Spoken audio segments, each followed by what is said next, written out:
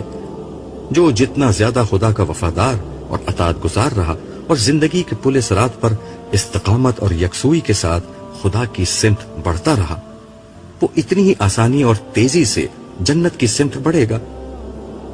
لیکن ہلکے یا تیز سارے داہنے ہاتھ والے یہاں سے گزر جائیں گے، سوائے منافقین کے، جو ایمان و عمل کی روشنی کے بغیر اس کھائی کو پار کرنے کی کوشش کریں گے اور جہنم کے سب سے نچلے گڑھے میں جا گریں گے، جہاں انہیں بدترین عذاب دیا جائے گا۔ میرے گھر والے کیا میرے ساتھ ہوں گے؟ میں نے سوال کیا۔ آج یہ آخری سفر سب کو تنہا طے کرنا ہے، صالح نے تو ٹوک جواب دیا۔ پھر گروہ در گروہ جنت میں جانے والی بات کا کیا ہوا؟ میں نے سوال اٹھایا۔ گروہ در گروہ کا مطلب یہ ہے کہ ہر امت اپنے نبی کی سربراہی میں جنت کے دروازے تک پہنچے گی، مگر جنت میں داخلہ فردن فردن اپنے ذاتی اعمال کی بنیاد پر ہوگا۔ پھر اس نے قدر توقف کے بعد پوچھا، کیا تم ابھی بھی کوئی تماشا دیکھنے میں دلچسپی رکھتے ہو؟ میرے ہاں کہنے سے قبل ہی وہ مجھے لے کر تیزی سے آگے بڑھ گیا، یہاں تک کہ ہم ایک ایسی جگہ آ گئے جہاں لوگوں کے پاس بے حد تیز روشنی تھی۔ ان کی روشنی ان کے آگے آگے اور دائیں سمت میں ان کے ساتھ ساتھ چل رہی تھی۔ وہ بلند آواز سے کہہ رہے تھے کہ اے ہمارے رب، ہمارے نور کو پورا رکھیو اور ہمیں معاف کر دے، تو ہر چیز پر قادر ہے۔ میں صالح سے کچھ پوچھے بغیر ان لوگوں کو پہچان گیا۔ یہ صحابہ کرام تھے۔ ان سب سے آگے رسول اللہ صلی اللہ علیہ وسلم تھے، جن کی ذات سراپا نور بنی ہوئی تھی۔ میں ان لوگوں کی پیروی میں انہی کے الفاظ دہرانے لگا۔ یہ وہ قرآنی دعا تھی جو میں زندگی بھر پڑھتا رہا تھا، لیکن اس دعا کو پڑھنے کا اصل وقت اب آیا تھا۔ ہم اسی طرح چل رہے تھے کہ صالح نے کہا، اب تماشا دیکھو۔ اس کے ساتھ ہی میں نے دیکھا کچھ لوگ دوڑتے گرتے پڑتے صحابہ کرام کے پاس آئے، مگر ان کے پاس کوئی روشنی نہیں تھی۔ انہوں نے آتے ہی دہائی دینا شروع کر دی کہ ہمیں بھی اپنی روشنی میں سے تھوڑا سا حصہ دے دو۔ صحابہ میں سے بعض نے اپنے پیچھے میدان حشر کے سیدھے ہاتھ کی طرف اشارہ کرتے ہوئے جواب دیا کہ ہم تو یہ روشنی پیچھے سے لے کر آئے ہیں، تم بھی پیچھے لوٹو اور وہاں سے روشنی لے لو۔ یہ سن کر سارے منافقین جلدی سے اس سمت بھاگے، مگر جیسے ہی انہوں نے داہنے طرف جانے کی کوشش کی، انہیں معلوم ہوا کہ یہاں تو ایک دیوار موجود ہے۔ اس دیوار میں بعض مقامات پر دروازے بنے ہوئے تھے جن پر فرشتے تعینات تھے۔ ان لوگوں نے ان دروازوں سے اندر جانے کی کوشش کی، لیکن فرشتوں نے انہیں مار مار کر وہاں سے بھگا دیا۔ ان کے پاس روشنی حاصل کرنے کی کوئی شکل نہیں رہی، چنانچہ وہ دوبارہ لوٹ کر صحابہ کرام کے پاس واپس آ گئے اور ان سے کہنے لگے، دیکھیے ہم بھی مسلمان ہیں اور دنیا میں آپ کے ساتھ ہی تھے، آپ کو تو معلوم ہے، ہماری روشنی کے لیے آپ کچھ کیجیے۔ جواب ملا، بے شک تم ہمارے ساتھ تھے، لیکن تم نے خود اپنے آپ کو فتنے میں ڈالا۔ تم اس دن کے بارے میں شک میں رہے اور تمہارا اصل مقصود دنیا کی زندگی ہی تھی۔ تم نے شیطان کی پیروی کی اور اس نے تمہیں دھوکے میں ڈالے رکھا، سو نہ آج تم کچھ دے دلا کر چھوٹ سکتے ہو نہ کوئی کافر۔ یہ سن کر منافقین کو یقین ہو گیا کہ ان کا انجام بھی کفار سے مختلف نہ ہوگا۔ پیچھے جانے میں انہیں نقصان محسوس ہوا، چنانچہ انہوں نے اندھیرے ہی میں راستہ پار کرنے کی کوشش کی، مگر روشنی کے بغیر اس کوشش کا نتیجہ جہنم کی کھائی تھا۔ چنانچہ ایک ایک کر کے سارے منافقین چیختے چلاتے ہوئے جہنم میں جا گرے، جہاں نیچے عذاب کے فرشتے ان کا انتظار کر رہے تھے۔